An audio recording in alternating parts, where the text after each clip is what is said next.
First tonight, what would you do if the car you were driving spontaneously caught fire? Well, Tadhg Enright has been speaking to one Irish family who've been through exactly this ordeal.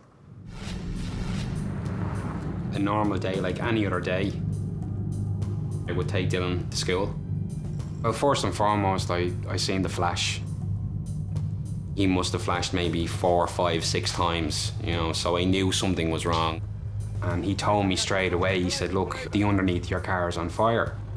I managed to turn left into the road where Dylan's school is. I got out of the car and I just looked underneath the car. There was a flame underneath the car. Well, Dylan was obviously my first priority. Dylan, get out of the car. Something was wrong here. We gotta go. In panic, I popped the hood. Once I popped the hood, the smoke started to bellow out. The flames were starting, the smoke was starting. There's absolutely no chance whatsoever that I could have done anything to save that car. It was within minutes, it was totally engulfed. He took a couple of pics of the car while it was burning. I was only in the car 10 minutes previous when he dropped me to work, so I just couldn't believe it. And of course, Paul was in an awful state. He was still hysterical. The biggest thing for me was knowing that if that person hadn't have flashed me on the day, if I had drove up another 150 yards, I would have been right in the school grounds, and God only knows what could have happened then. The Jacksons' insurance company has settled their claim, but the report carried out for the insurer stated that one possible cause of the fire could be a leak of a flammable liquid, and that this should be brought to the attention of the manufacturer. You got a call from Opel. Opel Ireland rang me to ask me what happened. And they said that they would follow it up and they'd send out an engineer out to the recovery yard. Opel had a forensic investigation carried out on the car, and these are its results here.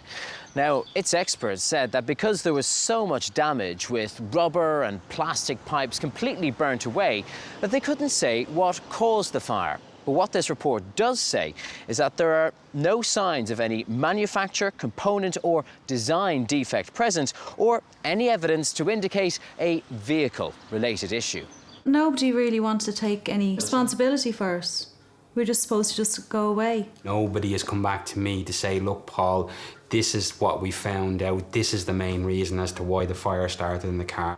Well, there has in fact been a problem with other Insignias. We know of an alert sent out to Opel dealers warning that in some diesel models built in 2009 and 2010, there's a danger that a pipe carrying flammable power steering fluid could crack and leak. The reason was listed as insufficient design. Opel told us this service update is categorically not safety related, and there are no instances where a leak has resulted in a vehicle fire. Usually in cases like this, when the forensic reports have been done and the insurance has been settled, written off cars are disposed of, broken up for parts or crushed. But we got there before that. This is what remains of the Jacksons' car. It's not yet been scrapped, and we've had our own forensic expert have a look at it. I started by getting a copy of the Opel report. I was unhappy with the fact that it was inconclusive. The report more or less says that we don't know what happened to the car, but it wasn't the car's fault. Now, you can't have it both ways. If it's inconclusive, you leave it there. How they could be so definitive that it wasn't the car, that's the bit that I found a bit surprising, to be honest with you. After carrying out his own forensic examination, Liam has written up a report for us with his findings. If you open the door and look at the original wiring, all the circuits are actually perfect inside. So I was able to establish that whatever caused this fire at that point, it wasn't the electrical system. The electrics are eliminated. I'm satisfied that it wasn't the clutch, it wasn't the gearbox, it wasn't the clutch operating system, and it wasn't the release bearing. So that was a huge portion of the inspection complete at that stage. In the Opel report, they highlight the fact that, in their view, the fire was concentrated down the back of the engine or the forward bulkhead area. I actually don't agree with that. My view is that most of the flame, heat and burn pattern was on the right-hand chassis leg on that side of the vehicle. What you're looking at is a leakage of something like power steering fluid. Once the auto ignition temperature is reached, would be ignited by the hot exhaust or the turbocharger.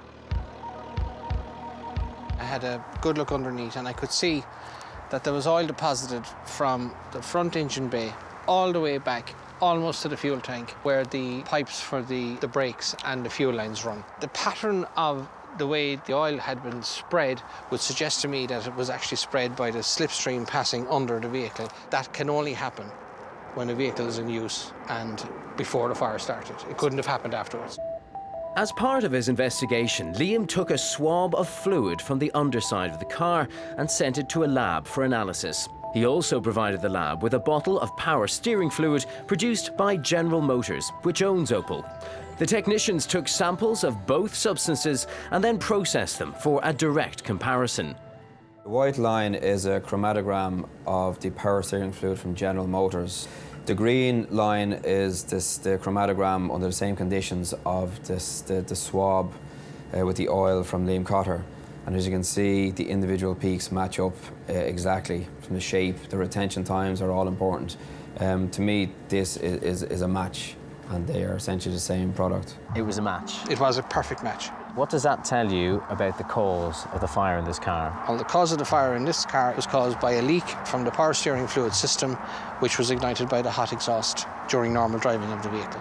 So our expert has been through every potential cause of fire and ruled them out, except for a leak of power steering fluid. So based on this information, we're asking Opel if they're going to carry out any further investigations.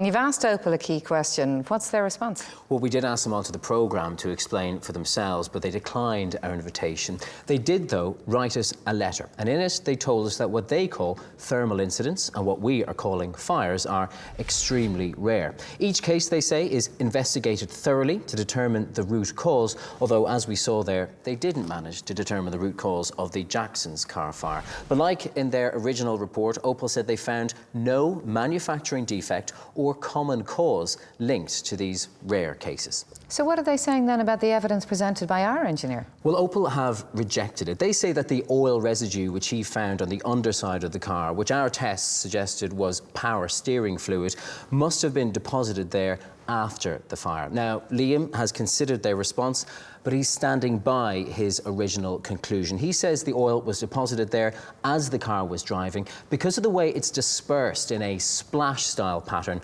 on the underside of the car.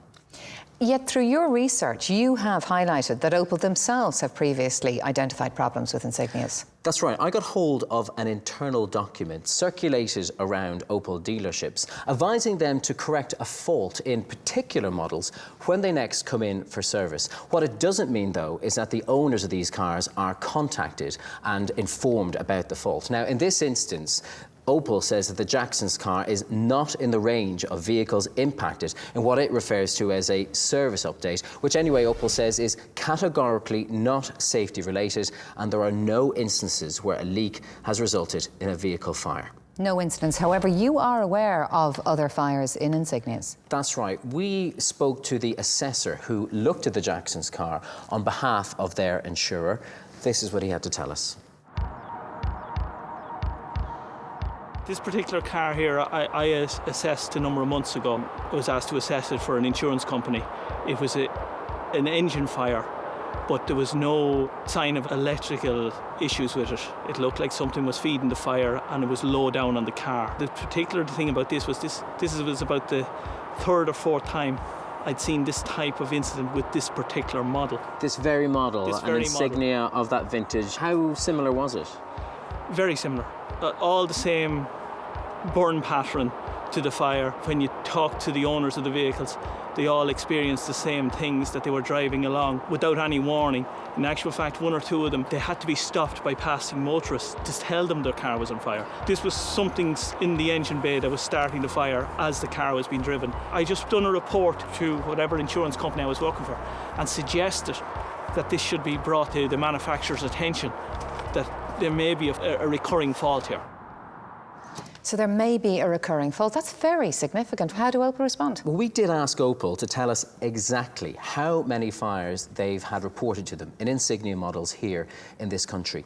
They wouldn't tell us exactly how many, but they did say there'd been a few and repeated that they were extremely rare.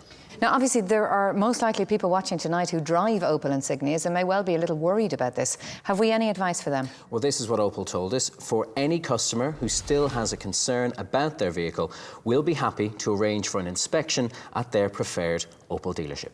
Tadhg, thanks very much indeed.